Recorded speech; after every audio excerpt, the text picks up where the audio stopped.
I loved studying RE at school. It was one of my favourite subjects. There were three: English, drama and RE.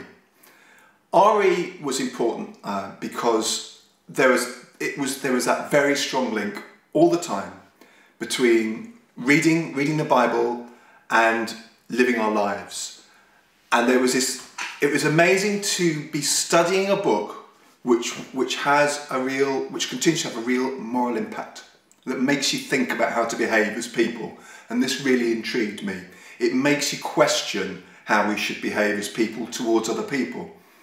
I'd been to church as a kid a few times. I hadn't come from a very religious family, really. We never went to church that much. I was a bell ringer in the local church, so I was in the choir for a little time.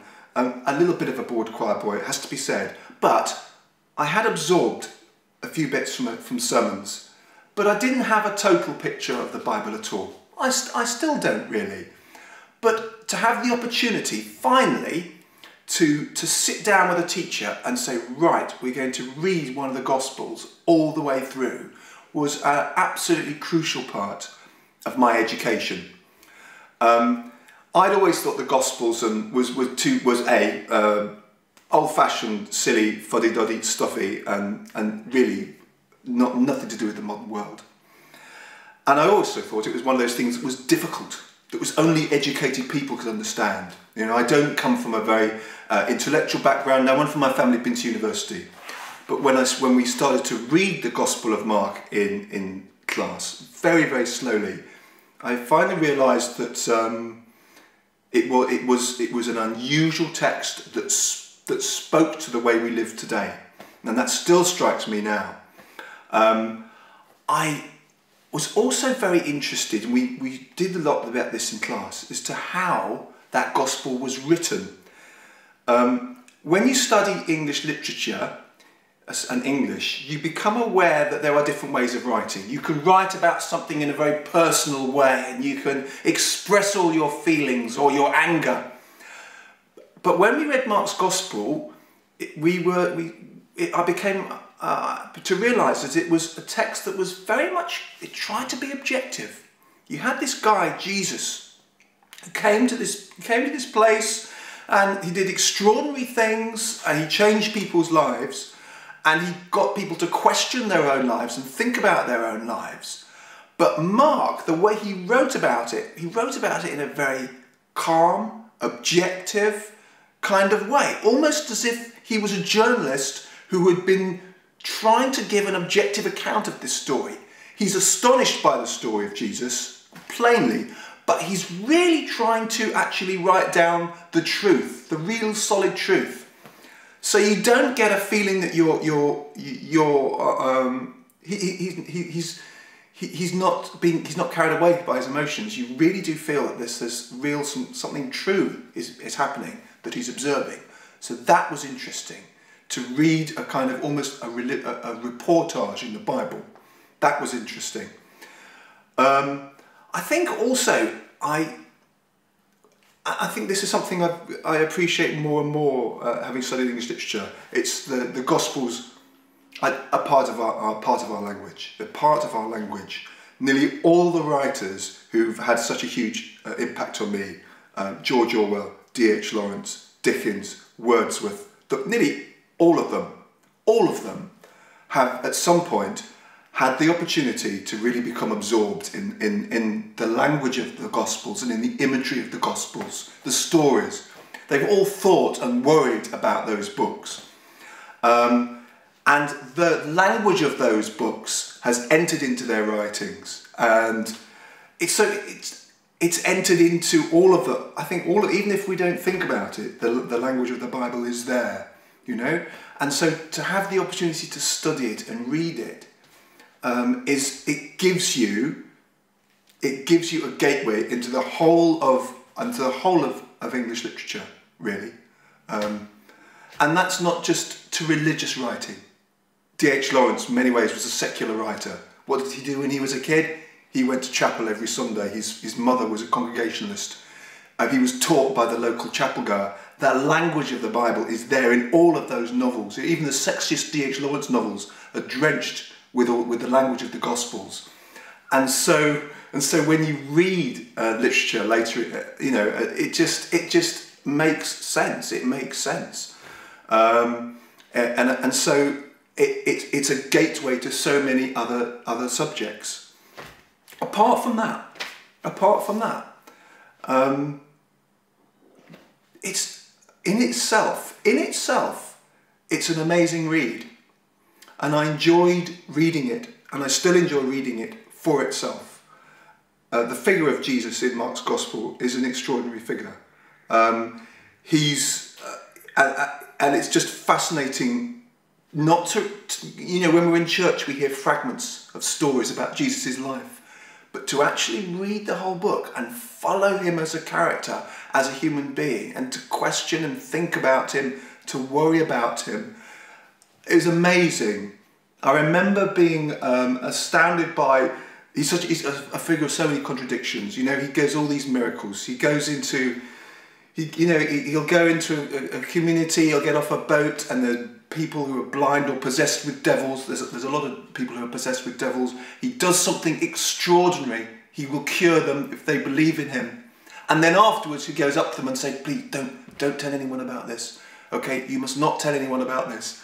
And of course that's impossible to do, because as you move through Mark's Gospel, his fame just increases. He must have known that it was increasing, and yet he must have been petrified at the same time of the results of what would happen, the end result. You know what's going to happen to him right before you start reading Mark's Gospel, but you worry about him as a person as well, who's clearly worried about what he's doing, about what's happening. So the story in itself, even though it's written all those thousands of years ago, is completely engaging and very unusual. And you can't read the Gospel of Mark and not be interested and worried and excited by the figure of Jesus. He's such an interesting person, and such an amazing figure. He's such a self. He has such a self. So in itself, to read the Gospels is really important. So it was a very important opportunity, I think, you have to study these books. They're old, okay. So they're not set in modern times. You know, there's people who live in the desert. There's no cars. In fact, that's very interesting. In the Gospels, I notice one of the delights of reading the Gospel is you are just reading the stories of people without being distracted by all the nonsense of modern life. Okay, none of the characters go off and search the internet, drive around in their cars, go to the movies. There's none of that. They are purely very poor people who just have a very basic style of life. And so the clutter of modern life isn't there.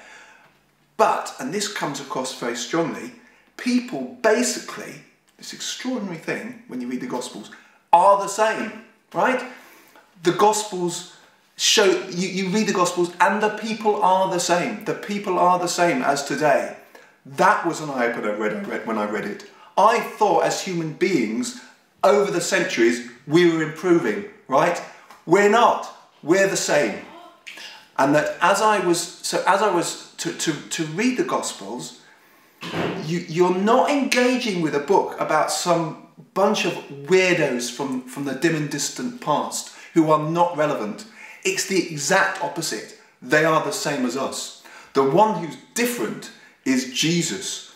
So the strangeness of the Gospels, you've got this extraordinary person surrounded by very ordinary people like us. And to see that situation unfold is very important. It's a moral story as well. I was struck, and I read it through again recently, as how compassionate he tries to be in a very difficult world, and how very hard it is to be compassionate when times are especially testing. And I think that is important. It's a book that is not just trying to be clever, to make us think and to change our opinions. It's actually trying to deepen our responses to each other. You cannot, I think, come out of those books without wishing the world was a more compassionate, better place. And I think actually that's what all English literature and reading should encourage us to do too. So it's one of the most important experiences in my life as a student to have read the Gospels. And to have read, you're never going to have read them slowly. We read, I think when I did Mark, we did it over like, it was a term. It's not a big book. It's very small. It's one of the shortest Gospels. Yet to go through it bit by bit by bit, and to see the different images and the parables that Jesus speaks, to actually have the chance to go through them slowly so that you know them, and you will always know them. Okay, because once you've done it, you will always have that in your memory. And that's really, really important. It's something that will always be there. And you will go through your life, once you've studied the Gospel, you'll meet people who haven't a clue about that. And you will have that understanding and that knowledge. And it's something very, very important to have in your pocket. Okay, so I hope you enjoy it.